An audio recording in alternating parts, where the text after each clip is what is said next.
오늘 말씀을 가지고 육신에게 지지 말자.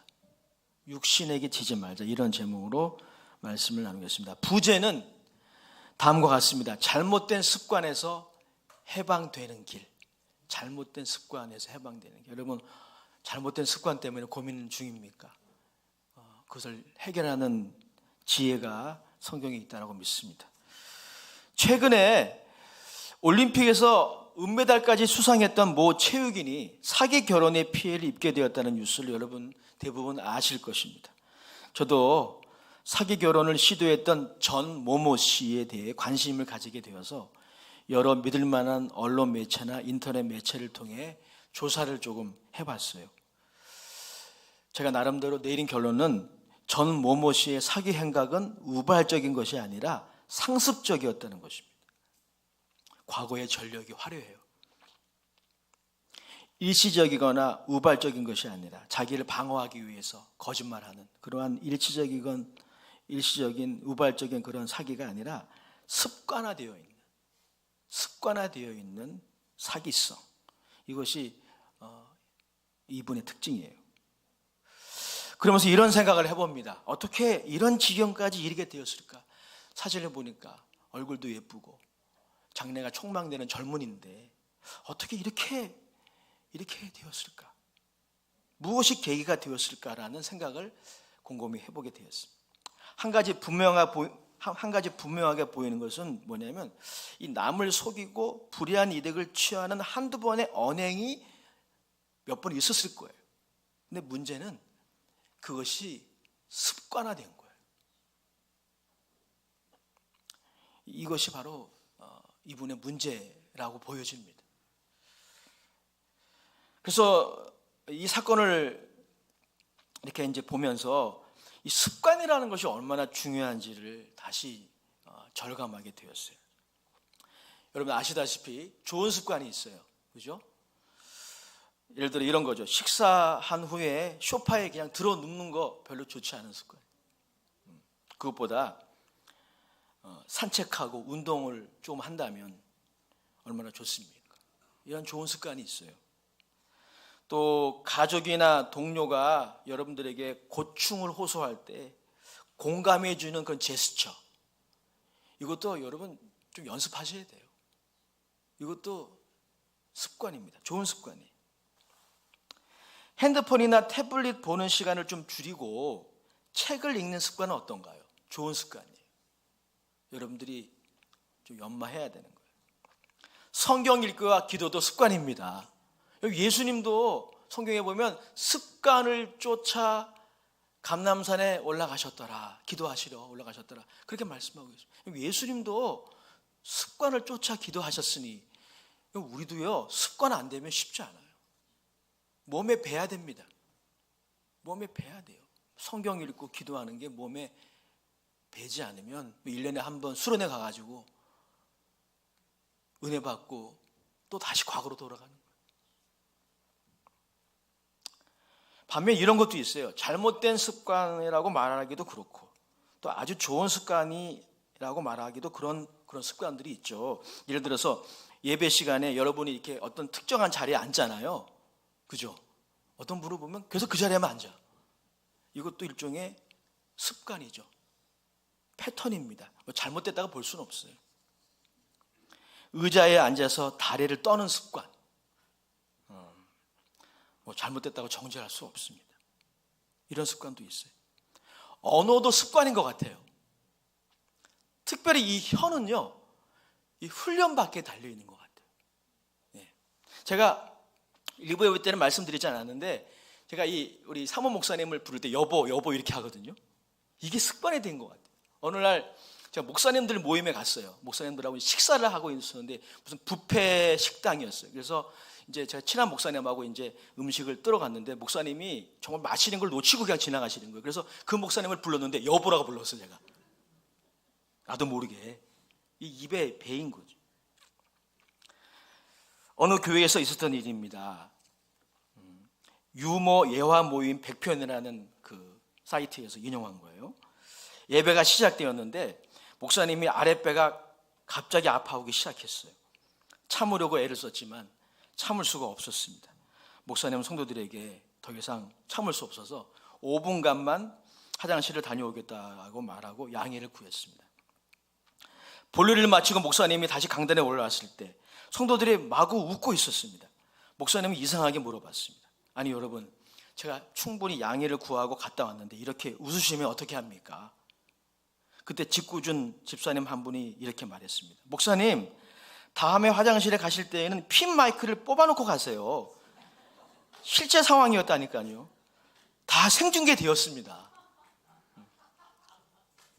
화장실에서 일 보는 게 다 생중계된 거예요.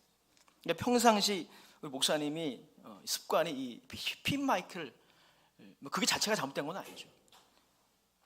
그런 습관이 이제 반영된 재미있는 에피소드입니다. 이런 습관은 우리가 그냥 이해하고 넘어갈 수가 있습니다. 그런데 우리가 고쳐야 할 잘못된 습관이 있어요. 그것에 대해서 이 시간 일일이 열거하지 않겠습니다. 우리 중고등부 우리 청년들 뭔지 다 알 거예요. 불행하게도 사람은요, 연령을 떠나서 아이들이든지 어른이든지 연령을 떠나서 안 좋은 습관에 더 익숙하게 적응합니다. 이게 참 불행이에요. 좋은 습관은 잘 안 돼. 좋은 습관은 힘이 들어요. 몸에 배는 게. 그런데 안 좋은 거는 아주 쉽게 익숙해집니다. 안타깝게도 또 어떤 습관은 대를 이어 내려옵니다. 그건 무서운 거예요. 집안의 내력이라 그러잖아요. 마치 운명의 사슬처럼 나와 우리를 힘들고 비참하게 만들고 결국 그 잘못된 습관 때문에 망하게 되는 그런 습관도 있습니다. 운명의 사슬이라고 표현할 수 있을 그런 습관이 있어요. 그걸 끊어버려야 돼요. 오늘 본문에는 육신이라는 단어가 등장을 하는데 한번 12절 13절의 말씀 같이 읽어보겠습니다. 시작. 그러므로 형제들아, 우리가 빚진 자로 돼 육신에게 져서 육신대로 살 것이 아니니라. 너희가 육신대로 살면 반드시 죽을 것이로되 영으로서 몸의 행실을 죽이면 살리니. 아멘. 이 12절 13절에 보면 육신에게 져서라는 단어가 등장하는데 여기서 말하는 이 육신의 의미에 대해서 여러분이 좀 주목하셔야 돼요. 여기서 육신이라고 하는 것은 우리의 몸을 말하는 게 아닙니다. 우리의 인격을 말하는 것이 아니라 죄된 본성을 말하는 거예요. 영어로는 sinful nature. sinful nature. 본성이긴 본성인데 죄악으로 오염된 본성이라는 거죠.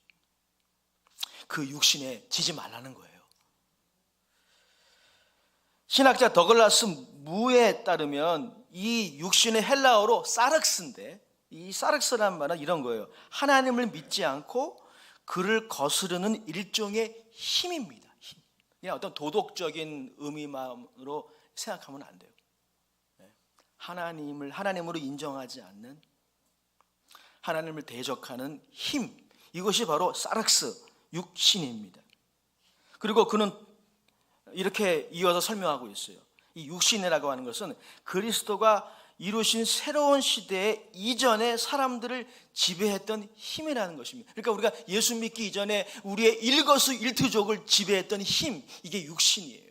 우리의 사고방식까지, 우리의 가치관까지 지배했던 힘, 이게 바로 육신이라는 것이죠.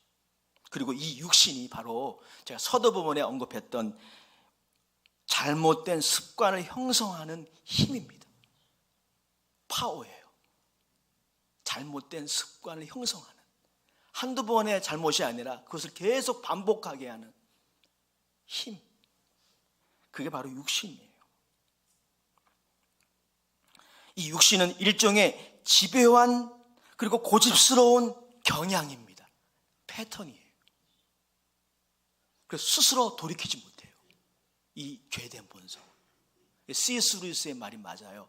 악은 교화시켜서 선하게 만들 수 없어요. 이 육신도 마찬가지. 이 육신이라는 죄된 본성은 잘 교육을 시켜서 교화시킬 수 없습니다. 어떻게 해야 돼요? 소멸시켜야 돼요. 제거하는 방법밖에 없어요. 오늘 본문을 통해서 우리가 좀 주목해야 될 부분들은 바로 다음 부분이에요. 즉 그리스도로 말미암아 새로운 시대가 열렸지만, 예수님이 십자가에 죽으시고 부활하심으로 뉴 에이지, 새로운 시대가 시작됐잖아요. 열렸잖아요. 그러나 여전히 이 죄된 본성의 영향을 우리는 우리 현실 속에서 봅니다. 그죠? 여전히 수많은 사람들이 이 육신의 영향을 받으며 육신을 따라 육신에게 져서 살아가고 있어요. 근데 이것이 그리스도인들도 예외가 아니라는 것입니다. 이러한 죄된 본성의 영향을 그리스도인들도 받을 수 있다는 것이에요. 이것이 우리가 주목해야 할 현실이에요. 육신에게 져서 우리의 몸이, 이 선한 이 몸이, 이 아름다운 몸이 육신에게 져서 육신의 왜곡된 욕망을 만족시키기 위한 도구로 사용될 가능성이 있다는 겁니다. 그리고 그렇게 육신에게 져서 살아가면 그 결과는 아주 분명합니다. 죽음입니다. 죽음일 수도 있어가 아니라 그냥 죽음이에요. 자, 12절 말씀의 경고를 우리가 귀담아 들어야 되겠죠. 12절 말씀, 13절 말씀 다시 읽겠습니다. 시작. 그러므로 형제들아, 우리가 빚진 자로 돼 육신에게 져서 육신대로 살 것이 아니니라. 너희가 육신대로 살면 반드시 죽을 것이로 돼 영으로서 몸의 행실을 죽이면 살리라. 아멘. 육신에게 져서 육신대로 살면 반드시 죽을 것이다 말씀하고 있습니다. 여기서 죽음이라고 하는 이 단어의 의미를 또한 우리가 좀 잘 이해해야 합니다. 여기서 죽음이라고 하는 것은 우리의 육체 죽음을 의미하는 것이 아닙니다. 우리가 육신에게 한두 번 진다고 해서 바로 죽지 않아요. 그러므로 여기서 죽음이라고 하는 것은 무엇입니까? 하나님으로부터 소외당하는 거예요. 여러분, 소외당한다는 거 경험해 보셨나요? 고통스러운 경험이에요. 사람으로부터 소외를 받을 때 참 고통스러워요. 왕따의 경험. 그러나 사람으로부터의 소외는 이 또한 지나가리라. 좀 견디면 됩니다. 나를 인정해주고 나를 지지해주는 사람이 반드시 있게 마련이에요. 그러나 여러분, 하나님으로부터 소외당하면 답이 없습니다. 하나님으로부터 소외당하면 답이 없어요. 그 자리를 대신해 줄 사람이 없습니다. 죽음이 이런 거예요, 여러분. 죽음이 이런 거예요. 그리고 이 죽음의 클라이막스는 뭐냐면 하나님과의 영원한 분리예요. 정말 무서운 거예요. 제가 좀 완곡하게 표현했을 뿐이에요. 정말 무서운 겁니다. 지옥이 이런 거잖아요. 지옥이 하나님으로부터 소외당하는데 영원히 소외당하는 거예요. 바울의 논지는 이런 것입니다. 우리가 예수님을 믿고 그리스도인이 되었지만 육신에게 져서 육신대로 계속 산다면 하나님의 생명을 충만히 누리는 삶에서 소외될 수밖에 없다는 것입니다. 우리는 경고를 받아야 돼요. 그래서 존 스타트의 로마서 강의에 이렇게 이 죽음에 대해서 또 육신에게 치는 이것에 대해서 이렇게 해설을 했는데 들어보시기 바랍니다. 우리는 악한 행실을 죽임으로써만 하나님의 자녀로서의 충만한 삶을 누리게 된다. 그것은 하나님의 자녀로서 아버지의 사랑을 확신하는 삶이다. 반대로 우리가 구원받았지만 하나님의 자녀가 되었지만 자꾸 육신에게 지는 삶을 살아가고 그것이 습관화되면 하나님의 자녀가 되었지만 하나님이 하나님의 자녀들에게 주시는 그 충만한 삶을 누리지 못해요. 육신에게 진다면 하나님으로부터 소외되기 때문에 비록 하나님의 자녀가 되었지만 하나님의 사랑에 대한 확신이 희미해지기 시작해요. 구원받았음에도 불구하고 하나님의 자녀가 되었음에도 불구하고 하나님의 사랑을 받고 있음에도 불구하고 우리가 자꾸 육신에게 지잖아요. 구원이 취소되는 건 아니에요. 그렇게 구원이 여러분 뭐 이랬다 저랬다 하는 그런 거 아닙니다. 하지만 여러분들을 하나님이 사랑하신다는 그 사랑이 희미해져요. 확신이 희미해집니다. 결과적으로 우리가 받은 생명, 이 귀한 생명을 누리지 못하게 되는 것입니다. 그리고 이렇게 계속 살아가면 하나님으로부터 영원히 분리되는 것입니다. 부산행 열차를 타면 부산으로 가는 것 외에는 다른 선택지가 없는 것처럼 우리가 계속 육신에게 져서 육신대로 살아간다면 그 끝은 분명한 것입니다. 우리의 현실을 한번 볼까요? 우리의 현실. 왜 그리스도인이 되었음에도 불구하고 우리는 하나님 아버지의 사랑을 이처럼 확신하지 못합니까? 물론 우리의 이해력이 부족해서, 우리 아동 박사들 같은 경우에, 우리 중고등 박사들 같은 경우에 이해력이 부족해서 그럴 수 있죠. 또 하나님의 사랑을 느끼는 감수성이 좀 둔감해져서 그럴 수 있어요. 그런 거 말고 영적인 이유가 있어요. 신앙적인 이유가 있어요. 왜 우리는 하나님의 자녀가 되었고 하나님의 사랑을 받고 있음에도 불구하고 왜 우리는 갈급합니까? 공허해요. 이게 참 역설이에요. 우리는 그래서 늘 자존심 문제로, 자존감 문제로 시달립니다. 남과 비교하여 교만해지거나 비참해져요. 왜 그래요? 왜? 하나님의 사랑을 받고 있는데. 더 나아가서 그리스도인이 되었음에도 불구하고 그리스도인들이 자신의 삶의 현장에서, 그것이 사업장일 수 있고 그것이 학교일 수 있고 그것이 일터일 수 있고 교회일 수도 있는데, 그 삶의 현장에서 하나님의 영광을 드러내지 못하는 삶을 왜 삽니까? 하나님의 영광을 대단하게 멋있게 드러내지 않아도 좋아요. 하나님의 영광을 가리진 말아야 되잖아요. 우리가 많이 가려요. 근데 전도의 문이 막히는 거예요. 분명한 거는 우리 대한민국이에요. 대한민국 한번 얘기해 봅시다. 10년, 20년, 30년 전보다 우리 대한민국 교회 바깥에 교회가 어떤 잘못을 했을 때 그걸 물고 늘어지는 하이에나 같은, 제가 하이에나라 표현해서 죄송합니다. 그런데 물어뜯는 세력이 더 많아졌어요, 여러분. 교회 바깥에, 여러분 대학가를 가보세요. 이젠 전도도 잘 못해요.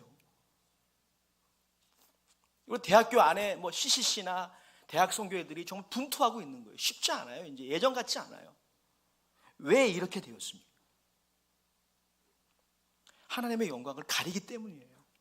그리고 그 이유는 뭐냐면 육신에게 지기 때문입니다. 그러고 싶어서 그렇게 되는 게 아니에요.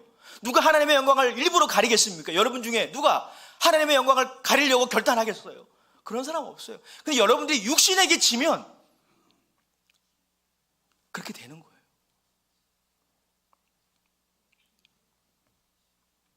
우리가 육신의 생각이나 끊임없이 만족을 모르고 서로 비교하게 하는 이 세상의 가치관에 지면 이렇게 되는 거예요. 그러므로 사랑하는 여러분, 우리 중고등 학생 여러분, 여기 있죠, 중고등 학생들, 아동 학생들, 여러분의 경쟁 상대는 여러분 친구들이 아니에요. 여러분 동료가 아닙니다. 우리의 경쟁 상대는 우리 안에 있어요. 육신입니다. 육신을 제압해야 돼요. 예. 고린도전서 9장 24절 25절 다 같이 읽어보겠습니다. 시작. 운동장에서 다름질하는 자들이 다 달릴지라도 오직 상을 받는 사람은 한 사람인 줄을 너희가 알지 못하느냐. 너희도 상을 받도록 이와 같이 다름질하라. 이기기를 다투는 자마다 모든 일에 절제하나니 그들은 썩을 승리자의 관을 얻고자 하되 우리는 썩지 아니할 것을 얻고자 하노라. 그러므로 나는 다름질하기를 향방 없는 것 같지 아니하고 싸우기를 허공을 치는 것 같지 아니하며 내가 내 몸을 쳐 복종하게 함은 내가 남에게 전파한 후에 자신이 도리어 버림을 당할까 두려워함이로다. 아멘. 우리가 경기장에 뛰는 선수라면 우리에게 무엇이 필요할까요? 바울은 그렇게 얘기하고 있는 거예요. 우리 모든 신앙인들이 경기장에서 경기에 임하는 선수래요. 선수에게 무엇이 필요합니까? 자기와의 싸움이죠. 절제예요. 자기의 몸을 쳐서 복종시키는 게 필요해요. 자기 학대가 아니라 이 육신, 우리의 발목을 잡는 잘못된 습관의 노예가 되게 하는 이 육신을 우리는 제압해야 돼요. 그것이 우리의 경쟁 상대입니다. 우리 두 분 이상에게 인사해요. 친구야, 너는 나의 적이 아니야. 한번 인사해요. 한 번 더 인사해요. 우리는 아군이야. 아군끼리 싸우지 마십시다. 네. 우리 공공의 적이 있어요. 그 적에 펀치를 날려야 돼요. 운동선수가, 권투 선수가 예를 들어, 권투 선수, 오늘 지금 바울이 권투 선수를 예로 들고 있는 거예요. 그 당시에 권투가 있었나 봐요, 경기가. 펀치를 아무 데나 치겠습니까? 허공을? 정확하게 쳐요, 정확하게. 그러면 어떻게 우리가 이 경쟁에서 이길 수 있을까? 두 가지를 기억해야 합니다. 먼저 육신을 따라 살아가는 삶에 대한 완강한 거부가 있어야 돼요. 13절 말씀 다 같이 다시 한번 읽어보겠습니다. 13절 시작. 너희가 육신대로 살면 반드시 죽을 것이로되 영으로서 몸의 행실을 죽이면 살리니.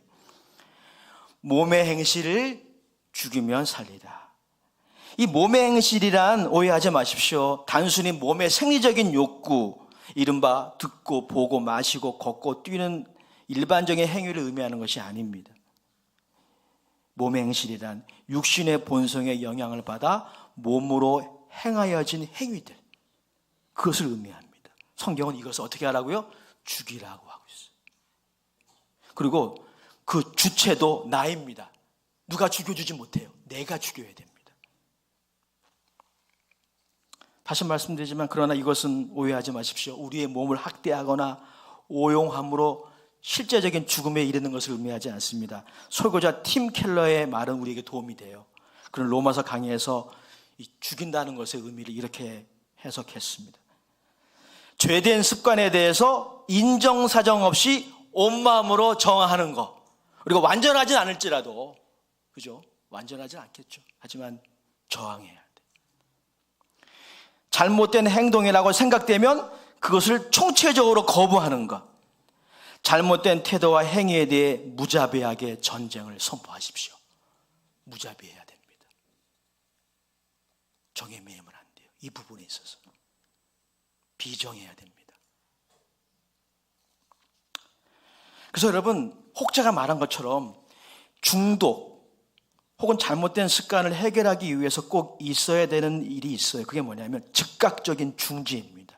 오늘날 여러분, 중독의 문제가 사회적인 이슈 아닙니까? 어떤 중독이라고 제가 말씀드리지 않아도 여러분 다 아실 거예요.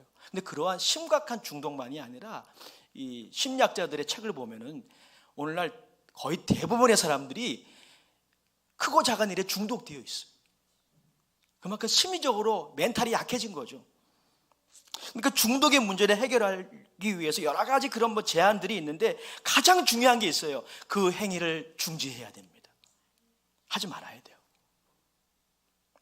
만약 내가 너무 중독돼서 그 중지할 수 없다면 누군가가 옆에서 도와줘야 돼요.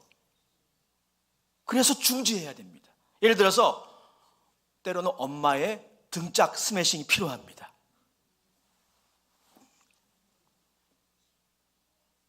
잔소리도 필요해요. 여러분, 우리 중고등 박사는 잔소리 별로 안 좋아하죠. 예, 물론 너무 이렇게 장황한 좀 이렇게 악의가 있는 그런 잔소리도 있어요. 그런 것들을 좀 우리가 어른들이 좀 지양해야 돼요. 하지만 여러분, 남편의 잔소리, 아내의 잔소리, 부모의 잔소리가 있다는 거 복입니다. 복입니다. 또 사회법을 어겼을 때에는 처벌이 있어야 되고 관리가 필요해요.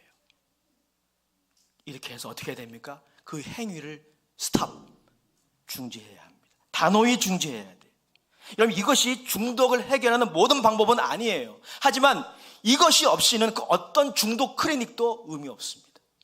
지금 당장 그만두셔야 돼요.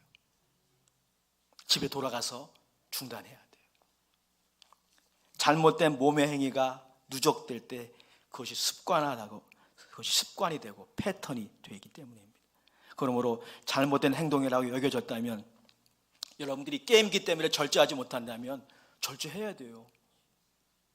아니면 그게 여러분을 죽이는 거예요. 제가 죽인다는 표현을 해서 죄송하지만 성경대로 표현한 거예요. 여러분들이 야동을 절제할 수 없다면 그 야동이 여러분을 죽이는 거예요. 즉각적인 중지. 그게 우리에게 필요한 거예요. 눈으로 보고 귀로 듣고 혀로 말하고 두 다리로 걷고 입으로 먹고 마시는 것이 이게 하나님이 우리에게 주시는 어떤 건강한 욕구들이지만 이것이 죄의 본성을 만족시키는 도구로 쓰임받고 있다면 즉각 중지하고 거부해야 됩니다. 그것이 육신에게 지지 않는 첫 번째 길입니다. 두 번째 길이 있어요. 제가 첫 번째 이 방법만 이야기하고 설교를 끝낸다면 지금 이 시간에는 그냥 도덕 강론 시간일 거예요. 이 두 번째 때문에 오늘 제가 나누는 말씀들이 단순한 도덕 강론이 되지 않기 원합니다. 중독 클리닉이 되지 않기 원해요. 두 번째 방법이 있어요. 그게 뭐냐면 따라합시다. 성령으로 이 일을 하라. 무엇을? 육신에게 지지 않는 것, 몸의 행실을 죽이는 것. 본문에 보면 그냥 하지 말고 성령으로 하라는 거예요. 13절 말씀 다시 한번 읽어보겠습니다. 시작. 너희가 육신대로 살면 반드시 죽을 것이로되 영으로서 몸의 행실을 죽이면 살리니. 영으로서. 즉 이 두 번째 방법이 더 중요합니다. 우리가 육신에게 지지 않기 위해서는 성령님을 철저히 의지해야 됩니다. 지금보다 더 의지해야 합니다. 성령님을 의지하십니까? 더 의지하셔야 돼요. 10절 11절이 그 이유예요. 10절 11절 다시 한번 읽어보겠습니다. 시작. 또 그리스도께서 너희 안에 계시면 몸은 죄로 말미암아 죽은 것이나 영은 의로 말미암아 살아있는 것이니라. 예수를 죽은 자 가운데서 살리신 이의 영이 너희 안에 거하시면 그리스도 예수를 죽은 자 가운데서 살리시니가 너희 안에 거하시는 그의 영으로 말미암아 너의 죽을 몸도 살리시리. 이 말씀의 의미가 무엇입니까? 우리의 몸이 육신의 도구로 쓰임받을 수 있다고, 그리고 사실 그렇게 쓰임을 받아왔다고 성경은 말하고 있는 거예요. 그래서 우리 몸 자체가 죄는 아닌데 육신을 위해서 쓰임받다 보니 죽은 몸이고 죽을 몸이 된 것입니다. 그래서 우리는 다 죽잖아요. 그런데 오늘 성경에 보니까 이 몸을 살리시는 분이 계시대요. 그분이 누구냐면 하나님의 영, 성령님이시라는 겁니다. 최초의 인간의 범죄로 말미암아 우리의 몸에 죽음이라는 것이 임했어요. 그래서 다 죽게 되는 거예요. 하지만 성령님은 생명이시고 그분이 그리스도를 죽은 자 가운데서 부활하게 하신 하나님의 영이시라는 것입니다. 그런 놀라운 것은 여러분, 중요한 것은 여러분 무엇입니까? 이 성령님이, 생명 자체이신 그 성령님, 예수 그리스도를 죽은 자 가운데서 일으키신 그 성령님이 어디 계셔요? 신자의 마음에, 예수 믿는 성도의 마음에 내주하신다는 거예요. 놀라운 일 아닙니까? 정말 놀라운 일이에요. 두란노 하우 주석은 이렇게 해석합니다. 들어보십시오. 이 생명은, 그러니까 부활 생명이죠. 이 생명은 부활의 생명이고 이 부활의 생명이 이미 지금 신자의 몸 안에서 역사하고 있다. 이게 10절 11절의 요지인 거예요. 여러분, 부활의 날은 아직 오지 않았어요. 그죠? 저와 여러분들이 그날이 돼야 몸의 부활이 이루어질 것입니다. 성경이 분명히 예언하고 있잖아요. 몸의 부활은 아직 오지 않았지만 부활의 생명은 지금 여러분 안에 역사하고 있습니다. 성령을 통해서 말이죠. 성령님이 생명 자체이시기 때문에 그분이 여러분 안에 계시잖아요. 그분이 지금 여러분 안에 부활 생명으로 역사하고 계세요. 그렇습니다. 그리스도인들도 중독과 싸울 수 있습니다. 여러분 중에 어떤 중독과 싸우는 분이 계실 거예요. 그것 때문에 고민하는 분이 계실지 모르겠어요. 어떤 중독이든 말이죠. 불행히도 그리스도인들도 육신에게 질 가능성이 있어요. 여전히 바뀌지 않는 과거의 습관과 패턴이 우리 몸에 배어 있어서 자꾸 입으로 튀어나와. 이게 제일 과거에 그 예수 믿기 이전에 그 패습이 어디서 많이 나오느냐? 나의 언어로 나와요. 언어로. 가장. 이거 어떻게 해? 말해놓고도 후회가 되고 속상하고 나도 상처를 받고 누군가에게 상처를 주는, 이게 그리스도인의 현실이에요. 또 어떤 분은 집안에 악하고 잘못된 내력이 영향을 주기도 하고 주려고 할 것입니다. 마귀는 집안의 내력이라는 걸 사용해가지고 여러분의 자녀 세대가, 또 자녀의 자녀 세대가 그 잘못된 습관의 포로가 돼서 거기서 나오지 못하게끔 할 거예요. 그건 마귀가 노리는 거거든요. 하지만 우리에게 소망이 있어요. 무엇입니까? 성령님이 계시기 때문에. 예수 그리스도를 믿는 여러분 안에 성령님이 계셔요. 사망의 세력이 그거 아닙니까? 그 잘못된 습관에 평생 노예로 살다가 망하게 하는 거, 그게 사망의 세력이에요. 무시무시한 거죠. 여러분 기억하세요. 사망의 세력이 아무리 강해도요, 성령님은 못 이깁니다. 믿으시나요? 믿으면 큰 소리로 아멘 합시다. 우리 아동부만 아멘 해봐요. 알고 아멘 하는 거죠? 다시 말씀드릴게요. 오늘 다른 건 다 잊어버려도 이것만 기억하고 가셔도 돼요. 사망의 세력이 아무리 지배하고 강해도요, 생명은 못 이깁니다. 성령님은 못 이깁니다. 그가 일하실 거예요. 지금 여러분의 몸 안에서 일하고 계셔요. 여러분이 육신에게 져서 잘못된 습관의 포로가 되지 않도록 그 결박을 풀어버리시고, 여러분이 주체적으로 의의 열매를 맺도록 지금도 일하고 계셔요. 그 주님을 찬양합니다. 그리고 그 주님을 더 의지하시기 바랍니다. 성령님을 의지함에 대해서 로마서 강의의 저자 팀 켈러가 이렇게 말했는데, 이 말을 제가 소개하고 마칠게요. 성령님을 의지한다라고 하는 것은 이런 거예요. 성령님을 의지하는 것은 복음을 기억하고 삶에 적용함으로 죄로 향했던 마음의 동기가 바뀌는 거예요. 그러니까 여러분, 육신에게 지지 않기 위해서는 행동 수정만 되면 안 돼요. 또 바뀌어. 술은 내 갖다 와서 또 바뀌어. 마음의 동기가 바뀌어야 됩니다. 성령님이 그 일을 하세요.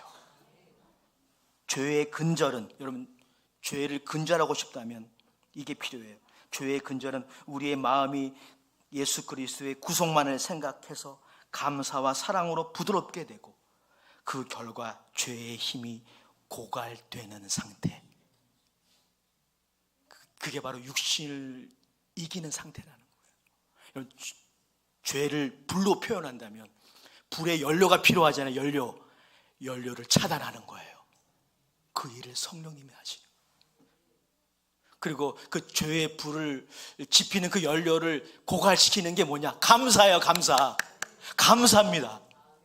예수 그리스도의 십자가에서 베푸신 그 은총에 대해서 여러분 계속 배우시기 바랍니다. 들으시기 바랍니다. 공부하시기 바랍니다. 전하시기 바랍니다. 그럼 성령님이 여러분 안에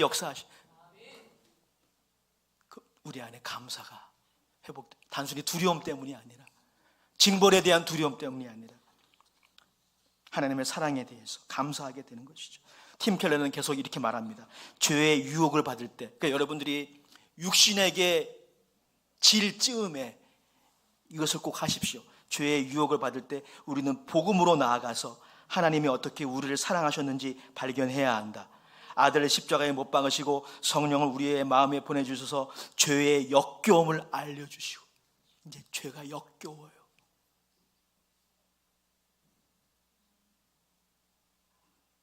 이제 싫어요. 이 일을 성령님이 하시는 거예요. 행동 수정만으로 안 돼요. 또한 육신을 따라 살려는 욕망 대신 구세주를 사랑하는 마음을 주신 것을 깨달아야 된다. 성령님이 이 일을 하십니다. 우리 안에서 이 일을 계속 하실 거예요. 그분을 의지합시다. 사랑하는 여러분, 결론입니다. 마지막 14절을 읽겠습니다. 14절 시작. 무릇 하나님의 영으로 인도함을 받는 사람은 곧 하나님의 아들이다. 우리가 그리스도인이 되었다면 우리는 하나님의 자녀고 하나님의 영이 우리 안에 거하십니다. 예수님이 오신 것은 우리가 이 땅에서 겨우 구원을 받았지만 하나님의 생명으로부터 소외되어 비참하고 불행하게 살기 원하지 않으십니다. 그게 주의 뜻이 아니에요. 요한복음 10장 10절을 보세요. 우리 같이 읽겠습니다. 요한복음 10장 10절. 예수님이 이 땅에 오신 목적이 잘 기록되어져 있어요. 시작. 도둑이 오는 것은 도둑질하고 죽이고 멸망시키려는 것뿐이요, 내가 온 것은 양으로 생명을 얻게 하고 더 풍성히 얻게 하라는 것입니다. 하나님의 생명으로부터 소외되고 비참하고 불행하게 살다가 겨우 구원받는 것을 주님은 원하지 않아요. 물론 그렇게 겨우 구원받는 것도 하나님의 큰 은혜죠. 그러나 주님의 목적은 생명을 얻되 따라합시다. 생명을 어때? 풍성히 얻는 것. 여러분, 예수님이 그것을 위해서 자신의 피를 주신 것입니다. 자신의 몸을 주신 것입니다. 우리 안에 역사하시는 성령님이 계십니다. 그분이 여러분을 이 풍성한 생명의 삶으로 강권하실 거예요. 시간이 좀 걸려도 그 일은 반드시 이루어질 것입니다. 그러므로 여러분도 운동장에서 골을 넣기 위해, 여러분 EPL 좋아하세요? 축구 좋아하세요? 요즘 손흥민, 이강인 얼마나 잘합니까? 그냥 골이 들어가나요? 그냥 가만히 서 있으면 골이 들어갑니까? 뛰어야 돼요. 훈련해야 됩니다. 그 본 경기에 나오기 위해서 그 EPL 선수들이 그냥 놀다가 경기하는 게 아니에요. 치열하게 훈련하는 겁니다. 여러분도 승리를 얻기 위해 분투하고 절제하는 손흥민 선수처럼 육신과 경쟁하시기 바랍니다. 예배의 삶에 인색하지 않기 원합니다. 혼자 하려고 하지 마세요. 성령님을 의지하십시오.